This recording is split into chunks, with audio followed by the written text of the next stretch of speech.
Okie dokie. So it is now 7:10, so I don't think anybody else is going to join, and I've got a dinner to get to. So go ahead and speed through this week's topic of psychology of injury.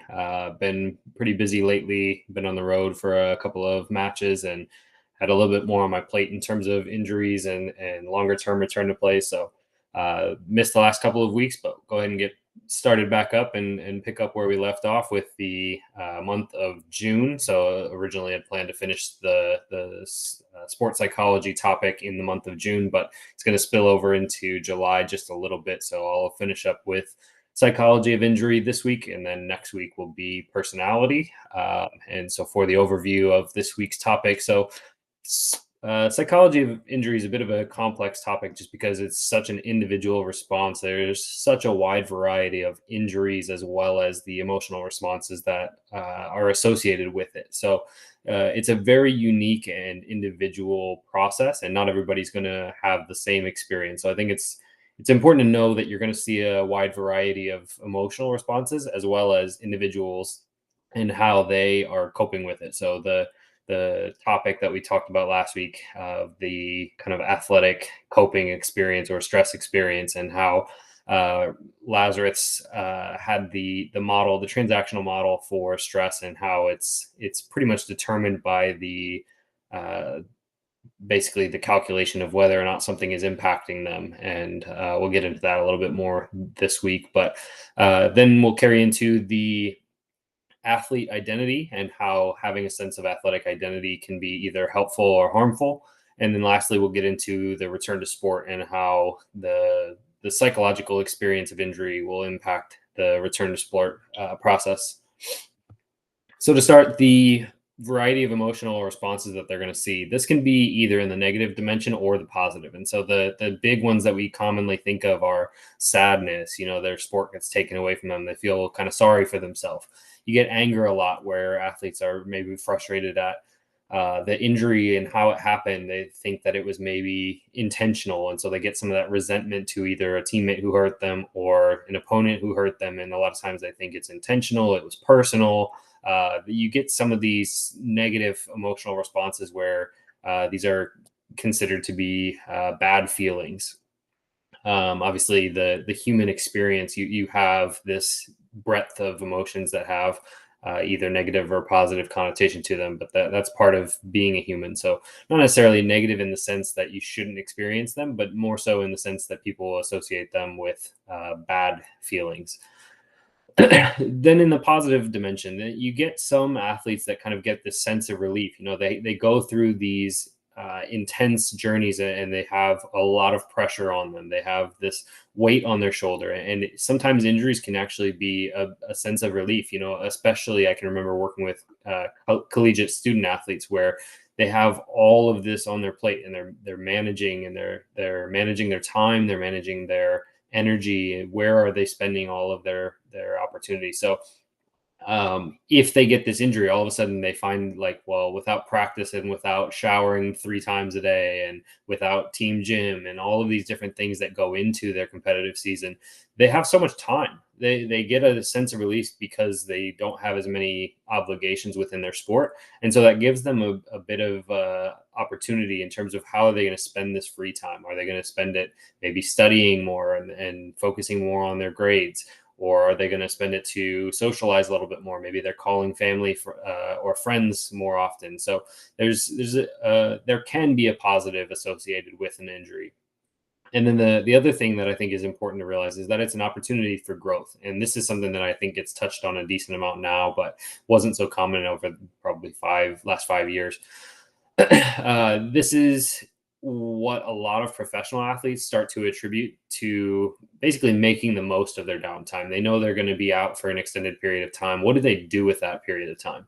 Are they using it for um, feeling sorry for themselves? Are they just sitting around and moping? Or are they going to take advantage of the opportunity and say, okay, well, I can't be on my feet, I can't be out training, but I can be studying a lot more film, or I can be uh, maybe learning more about my sport or gaining a new perspective. Sitting off to the side, you kind of see things for the bigger picture. You don't necessarily see your own unique point of view or vantage point.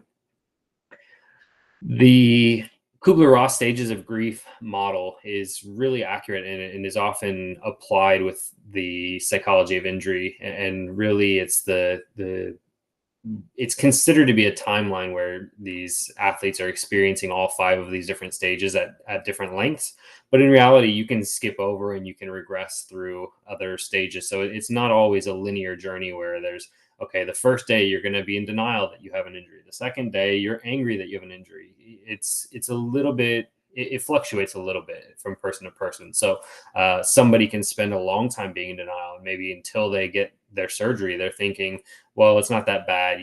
Maybe it was a misdiagnosis, or maybe it was assumed to be multiple different ligaments, but it was actually only just one, so it's not that bad. There's different stages of denial. Some athletes just go straight through that, and they already know that they have a big bad injury, and they skip straight through either to anger or to bargaining, and they're no longer, or they could really even go all the way through to acceptance.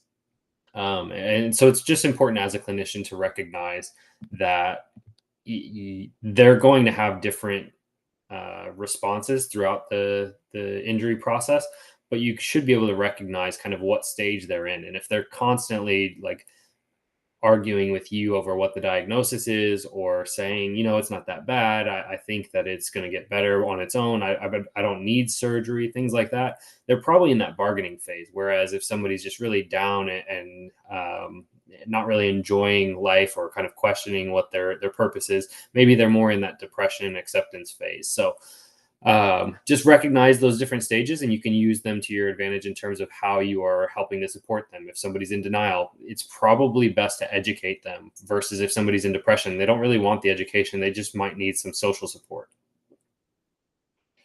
So talked about the individual stress experience. And so again, this comes from Richard Lazarus's transactional model of stress. So the primary appraisal is essentially asking, what does this mean to me? So asking, what is this injury? Is this something that is a good thing, a bad thing? Does it not even matter? Is this something that's not going to change anything? And so again, I think that this is where you have to kind of know the different injuries that you're working with, because somebody who's going to miss 2 to 3 days is probably not going to have that significant depression response. Whereas somebody who's going to miss 9 to 12 months probably does see a little bit more of that. The secondary appraisal is then, what can I do about this? So it's as it says in the model on the right here, it's the analysis of the available resources. If they have sufficient resources, then they see it as kind of a challenge or an opportunity for them. But if they don't have sufficient resources and they don't think that they can sufficiently handle or manage the situation, that's when stress kind of results, or that's when stress arises. So that's where you get that stress response.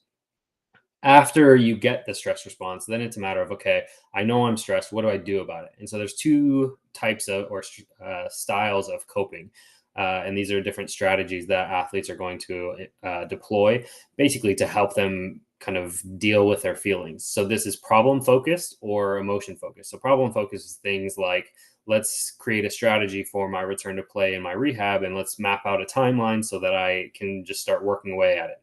Versus emotion focus is, I'm so pissed I have to go through this stupid rehab. Can you help me to feel better about myself? And there's different strategies or tactics that you can employ for either of those. Emotion focus would be an example of like socializing and just talking with friends and family about what you're going through to get kind of let it out. Or maybe it's something like eating ice cream, because the dopamine that you get from the ice cream makes you feel a little bit better temporarily. So there's different, like I said, there's different styles that everybody's going to naturally employ. But then you can also help to support them by giving them new strategies for coping. If somebody's looking for a problem focused coping style, but they don't necessarily have the tools available to them, you can educate them and give them ways that they can kind of tackle the problem. Versus somebody who's looking for emotion focus. Maybe all they're doing is really harmful. And so maybe it's somebody who's trying to cope with the stress by physical activity. And so they're going out and they're just running a bunch. If they've got like let's say a broken wrist, and then they're going to go out and run 10 miles a day because that's how they feel better. That might not be a helpful coping strategy. So helping them to say, okay, let's maybe get you in to see some counseling, or maybe we can have you talk with a friend or a family or a teammate or even a coach to basically just help you kind of express yourself and what you're dealing with. And then the last piece of the transactional model is the reappraisal. And so it's basically, is this strategy working? Is all of this system working for me? Or do I need to kind of reassess the stressor? Or do I need to reassess how I'm feeling about it? Do I need to adjust my coping strategies to better or more effectively deal with these things? Sometimes problem focused coping is really helpful. And sometimes you really just need that emotion focused support. For the athlete identity, again, I talked about kind of the pros and cons here. And so some of the protective factors are that they are often hardworking and they're selfless. They're just, okay, I'm here to do whatever it takes. And so in rehab, you can see these athletes are often some of the most motivated people. They're going to push through the pain a little bit more than maybe a non-athlete would. They're going to say that they're not as tired or they don't perceive fatigue at the same as non-athletes. So it can be helpful to have this kind of athlete mindset where you have this sense of I am an athlete in everything that I do. The passion that they have carries over to things like rehab where they're really motivated to try to get back into something, whereas somebody who's just there because they got hurt on the job, I don't really care if I get back into my job. This is just to pay the bills for me anyway. I don't really love it.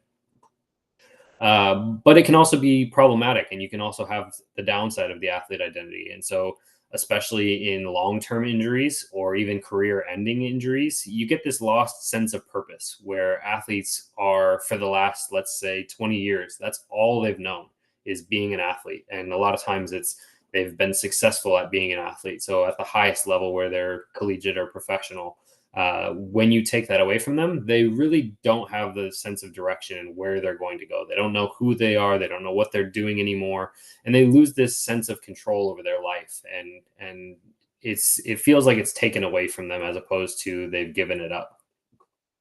It can cause a sense of insecurity of what the future looks like and whether that is physically. And I don't know if I can get back into my sport, or I don't know if I'll be able to compete at the same level. Those are some pretty common questions.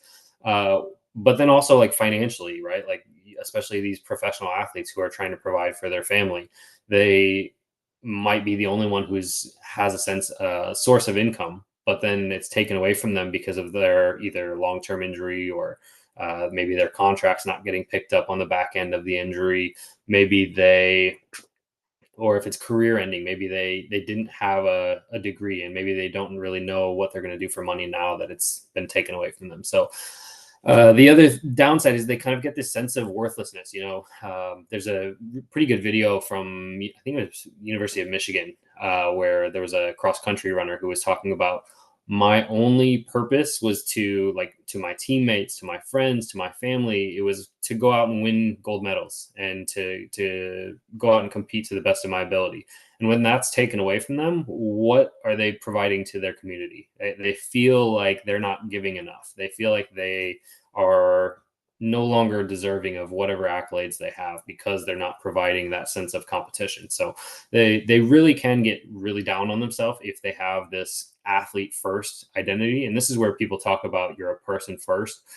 You are human before you are anything else. And so you're a human who does athletics. You're a person who competes in athletics or sports. But they'll try to kind of shift you out of this I'm an athlete mindset. The return to sport. This is often one of the biggest sources of problems is as they kind of clear through the monotony of rehab and doing the strengthening work or the mobility work that they need to get back into their sport. And once they've cleared it and they get back with that field or court in front of them, that's where that sudden burst of anxiety or stress comes because they're panicking. They haven't done this yet. And so since their injury, they might be revisiting it for the first time since they're in this case an ACL is the example.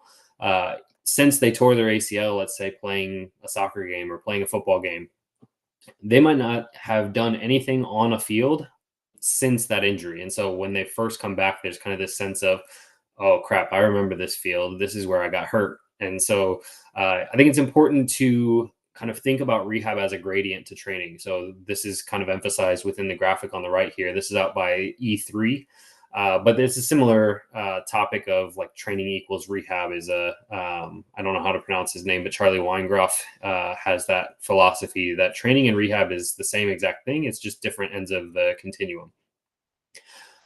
So by thinking of it that way, it's you look at every step along the way as a milestone or as a step closer to training and getting back into your sport. You look at these things as accomplishments, and you can look back at them and say, okay, you don't feel like you're ready, but look at how much you've accomplished along the way, and that should give them a sense of kind of accomplishment or a sense of confidence.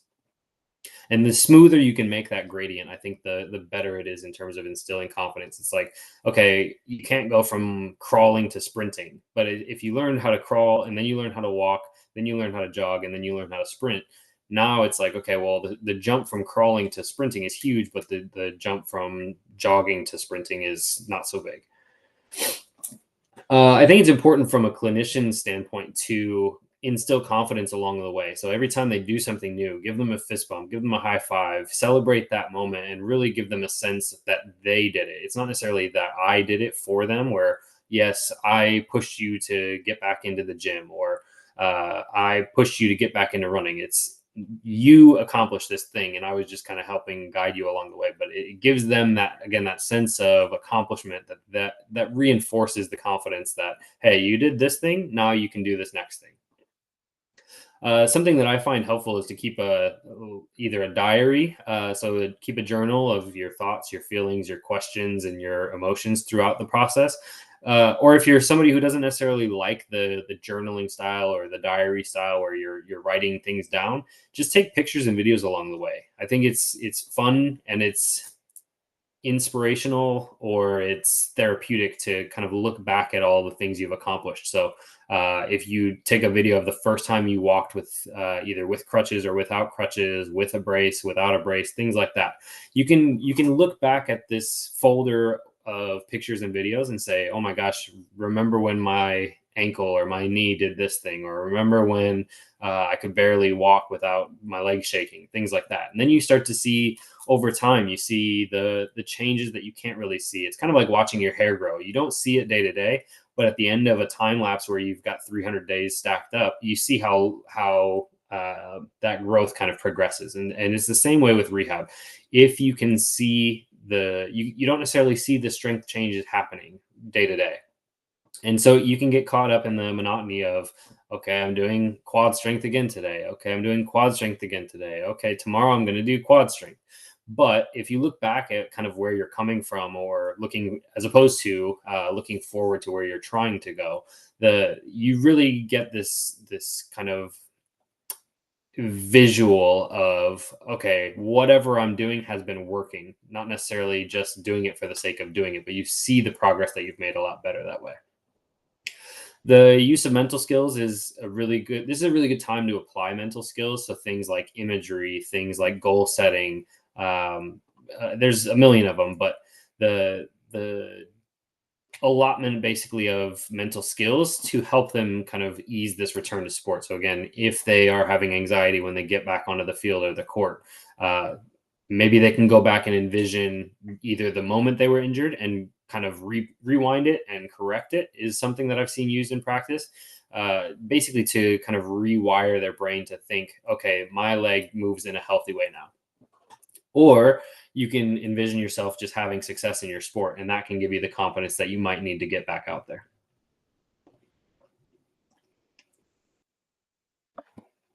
I think exposure therapy is a big one in the rehab context. And again, being around their sport might be anxiety provoking initially. And I think that's why a lot of times people will say you need to keep them around their teammates, or you keep them around the team training even when they can't train. I think there's pros and cons to that. But I think it is helpful at least to revisit it every once in a while, where they're watching the team train and they're kind of getting just exposure, early stage exposure to, okay, I'm sitting by the field and I don't have pain. Maybe that's the first step. And then maybe I'm walking on the field and I don't have pain. And then that's the second step. And then eventually you get closer and closer to the training environment. And then they've already established this sense of desensitization where, okay, it's no longer anxiety provoking to just see the field. It's no longer anxiety provoking to touch the field. And then eventually you can get to the point where they're actually running and training, and they're not having that sense of what if. And then the last piece that I think is important here for the return to sport is the revisiting of the mechanism of injury. I think this is huge for kind of removing of the mental block, where the last memory they have of jumping up to catch a football is getting their leg swept out and falling on their arm and then dislocating, something like that. So now every time they jump, they're thinking, oh, I hope my legs don't get swept out. And they kind of go into the play with that hesitation, or maybe they change the way that they're moving because of that fear. So I think it's important to revisit that mechanism to then remove that mental block and then give them this new sense of, oh, every time I jump, I don't get injured. So I can go up for that jump to catch the ball how I used to do, and I'll be fine.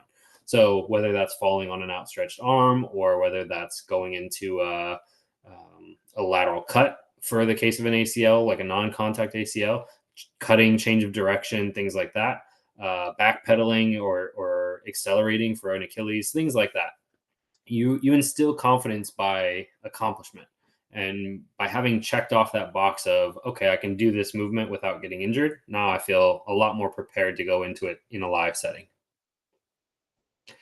For the literature review for this week, there's a lot of really good stuff here by the Association for Applied Sports Psychology. Specifically, my two favorite in this topic are Dr. Mona Arvin and Dr. Damien Clement. These are two of the primary researchers that are kind of leading the way in psychology of injury. They both contributed and wrote the textbook for psychology of injury, and I think they just published the second edition of it either last year or 2 years ago. But that's a really good textbook if anybody's interested in psychology of injury. That it really breaks down the athlete experience, the clinical experience from the medical practitioner's perspective, and it really gives a holistic view of, okay, what are they experiencing here? What can we do to support them there? Things like that. The Association for Applied Sports Psychology has sport injury related growth. Again, this is kind of talking about, well, what do you do with this time loss? How do you make the most of it so that you can actually come back better than you were before, rather than just trying to get back to your previous level? I think it's a pretty good, I guess you can call it a blog article discussing how to make the most of downtime caused by injury. And then there's an explanation of the 5 stages of grief by triathlete, and kind of what they might experience, how it might present, and then also what you can do to support them along the way during those different stages of grief. For the media side of things, Mike Reinald has a great video. Shock, he's always got great videos, but they discuss how to help athletes with the psychological aspect of injury and really give their real world clinical experience in seeing these things firsthand. He's not obviously based in sports psychology, but he's seen enough injuries at different levels of competition, professional, collegiate, where he's really helping them regain confidence. And he talks about kind of how he thinks about those things and how he helps them along the way. There's a TED Talk talking about athlete mental health and the importance of identity. I think it does a really good job of summarizing the athlete experience and how the sense of identity, or being an athlete first, can be either helpful or problematic depending on the context. And it gives a little bit more in-depth view of the athlete identity. And then lastly, there's a podcast that was put out by 80% Mental, talking about how psychology can help with injuries. And that one features Dr. Mona Arvin. So really good conversation from a leading researcher in sports psychology, or in sports psychology, specifically within psychology of injury. So for the publication review this week, there was a paper that was a qualitative study, and it's basically what they were aiming to do was see how do athletes perceive the role of the practitioners that are helping them along their rehab. So how are they utilizing things like psychosocial interventions or mental skills along their rehab? So they took 10 professional athletes. These were primarily football players, but as well, they had some, I believe, rugby players. And they interviewed them using a semi-structured guide, so kind of going with the flow and expanding upon different concepts and important talk pieces. But It was a guided interview based on the format that they had set up. So then they peer reviewed all of these transcripts. They wrote down word for word what was said in these interviews, and then they essentially discussed amongst their peers, all of the different authors, of how can they kind of summarize what was said by the athletes, and they created these themes of what was emerging. So what they found was that athletes actually think that injuries are normal for their sport, and they're not really surprised when they happen. But despite knowing that it's normal, they still have emotional responses. They can't necessarily help but have these emotions when injuries happen, specifically to them. Obviously, there's the teammate component, and having emotions around what's happening to your teammates, but especially when it happens to them, they seem to have pretty consistent patterns of emotions. And the two that were reported the most were self doubt. I don't know if I can do this. I don't know if I can return to sport. I don't know if I'll return to my previous level, things like that. And then the second one is frustration. And so I think that this is an important piece for practitioners to be aware of, is when you're doing longer term rehabs with athletes, are you considering what they're thinking along the way? Because they're having these self-doubt and frustration emotions, but how do you address them? How do you, maybe in advance, how do you prepare them for when you experience these things? This is what you can do to help relieve it. Or if you experience this, please let me know so that we can discuss it more in depth and find a solution that works for you. So again, that goes back to the different coping strategies, whether that's problem focused or emotion focused coping. But I think this is something that's talked about but overlooked in terms of application. So, and this was actually something that's echoed within the findings of this paper, is that the athletes expected their sports medicine practitioner to facilitate the physical rehab, and they assume that they know their feelings. They're not necessarily expecting to have to tell the practitioner their feelings. They don't expect to have to explain or elaborate upon what it is that they're feeling, their emotions, their feelings, their mood, their questions, things like that. And really, what it came down to is the expectation that sports medicine practitioners aren't necessarily providing like direct and obvious psychosocial support or psychological intervention, but they're doing subtle things that are psychosocial in nature, and they're beneficial as well. So something as simple as, "Hey, you look a little off today. Is everything okay?" And these are kind of conversations that I think athletic trainers do really well. Is we just notice day to day how their mood is deviating. If somebody's maybe a little bit upset or maybe a little bit grumpy, okay, is this caused by pain? Or is there something bigger going on? Maybe they've got something going on with their family or their friends that they haven't disclosed. And then maybe if you can address some of these things, maybe you change your game plan for that day. If it's really pain driven, maybe you need to modify your rehab. Or if they've got something bigger on their mind, and the quality of their rehab isn't good because all they can think about is maybe the death of a loved one, maybe you need to kind of question, is rehab really the goal today? Maybe they would be better off just addressing their feelings of grief, and then coming back the next day to revisit whatever that rehab plan was. So again, I think sports medicine practitioners do this. They provide good quality support in psychosocial nature without necessarily being obvious and saying, okay, we're going to sit down and we're going to talk about psychology today. There's a lot of implied psychological support. But again, I think it's important to kind of be aware of what the athletes are going to experience, what their perceptions are, and how you can help facilitate that, the not just the physical rehab, but as well the psychological rehab, and how you can help support them in whatever it is that they're struggling with. So to summarize, there's a million different ways that athletes are going to respond to their injuries. This is dependent on the individual, the injury, the severity.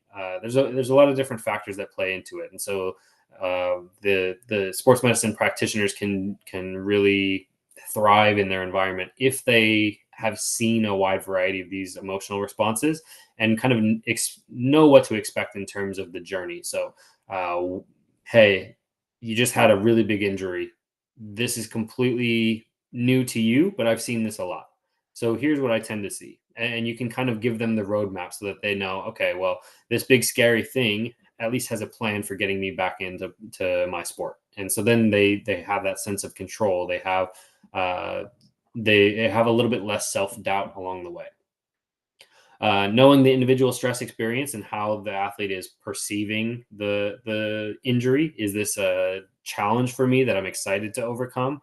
Is this a narrative for my kind of setback or my rebound? Or is this something that's threatening to my career and my longevity? Having the athlete identity can be helpful or harmful. And so again, knowing how to recognize those things and how to kind of reframe the mind to essentially cope with the significant injury that they're dealing with, whether that is either season ending or career ending, because those have two very different implications. But knowing how to help them, how to support that transition in either direction, whether that's return to play or return to a new lifestyle. And then lastly, the return to sport. There's a again, I think that that's kind of a scary path for athletes to go down, is when they start to get really close to their return. And not every athlete experiences that. Some are just really excited to get back out and start doing things again, and they get this sense of joy by doing something as simple as like juggling a soccer ball or uh, throwing a baseball, and they get this sense of motivation because it's like, okay, I'm done with the boring stuff, and now I'm back into what I love doing. But the for the athletes that are dealing with anxiety, there's a lot of different tactics that the clinicians can employ to essentially help them cope with whatever they're experiencing, whether that's anxiety or fear or self-doubt, questioning, things along those lines. So that will wrap it up for this week. And so actually this week I'm going to double down, and then on the Friday I'm going to review the personality and how different personality traits can help or hurt athletic, essentially success. We'll get into the lens of the Factor Five or the Big Five model, and talk about how these different personality traits and the different spectrum of description of personality can influence athletic success along the way. I hope to see you all there, and take care until next time.